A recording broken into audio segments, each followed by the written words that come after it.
আসসালামু আলাইকুম।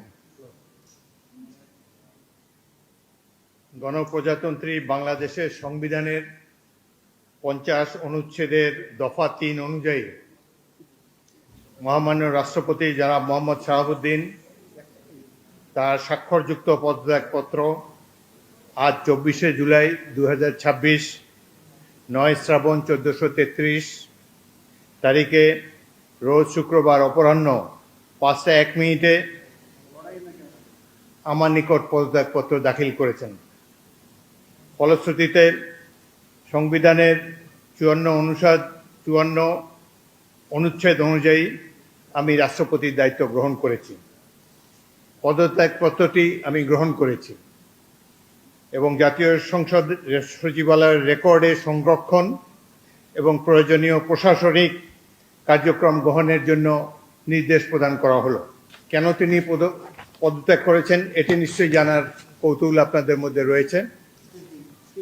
তিনি লিখিতভাবে জানিয়েছেন যে তিনি গুরুতর অসুস্থ, হৃদরোগ, উচ্চ রক্তচাপ, ডায়াবেটিস ও কিডনি জটিলতায় তিনি ভুগছেন। তার হৃদযন্ত্রে বাইপাস সার্জারি হয়েছে। ইদানিং স্বাস্থ্য পরীক্ষার অটোনমিক নিউরোপ্যাথি নামে রোগ শনাক্ত হয়েছে। এই রোগের কারণে তিনি মাঝে মাঝে অচেতন হয়ে পড়েন।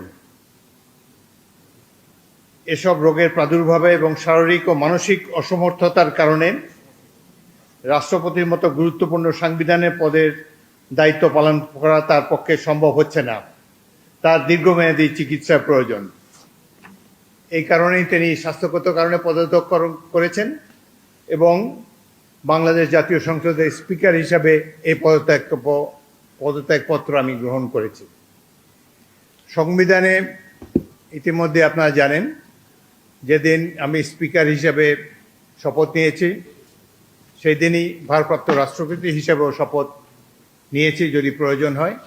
একইভাবে আমাদের ডেপুটি স্পিকার সাহেব তিনিও যখন ডেপুটি স্পিকার হিসেবে শপথ নেন শপথের অংশে বর্ণিত থাকে যখন বলা হবে কোনো কারণে যখন স্পিকারের চেয়ার শূন্য থাকবে তখন ডেপুটি স্পিকারের পদের দায়িত্ব পালন করবেন। সুতরাং আজকে বাংলাদেশের নানা ধরনের কথাবার্তা আমি দুপুরে এসেই শুনছি। দেখা গেল যে এটি প্রকৃত। তিনি শারীরিক অসমর্থের কারণে পদত্যাগ করেছেন।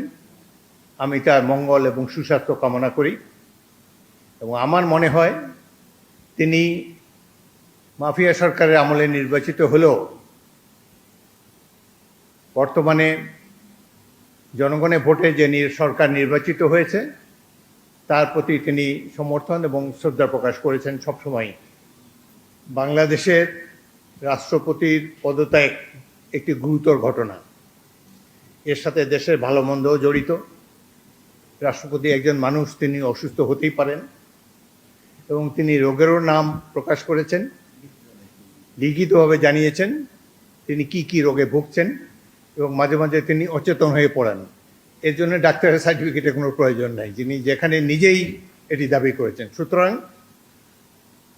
আমরা আশা করি এই পদত্যাগের ফলে সকল ধোঁয়াশা পরিষ্কার হলো। কোনো ধরনের বিশৃঙ্খলা বা কোনো ধরনের বিরূপ মনোভাব কিংবা কনফিউশন যাতে এসব ব্যাপারে না ঘটে। রাষ্ট্রপতি পদত্যাগ, এর আগেও রাষ্ট্রপতিরা পদত্যাগ করেছেন বিভিন্ন কারণে।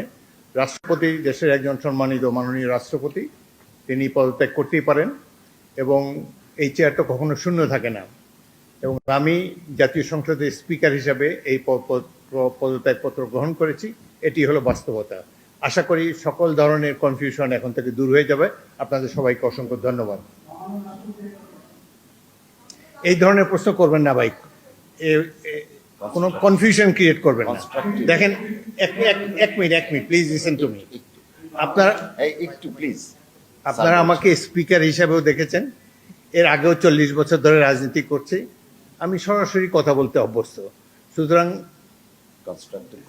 কনস্ট্রাকটিভ কথা বলা ভালো। আমি তো প্রশংসাই করলাম তার। তিনি রিজাইন করেছেন স্বাস্থ্যগত কারণে। কি রোগের কথা তিনি বলেছেন, কিভাবে তিনি আমাদের কাছে দিয়ে সেটাই জেনেছি। এরপরে এটার মধ্যে তো আর অন্য কোনো কিছু নেই। যে বলেন, একজন মহিলা বলেন। পরিচয়টা কি? আপনার পরিচয় দিয়ে বলেন। জি,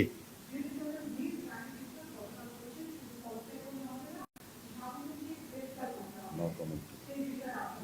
এ ব্যাপারে আমার কোনো মন্তব্য নাই। একটি গুরুতম সলেম অকেশন, দেশের রাষ্ট্রপতি পদত্যাগ করেছেন। Let us do justice to him. Thank you very much. Thank you.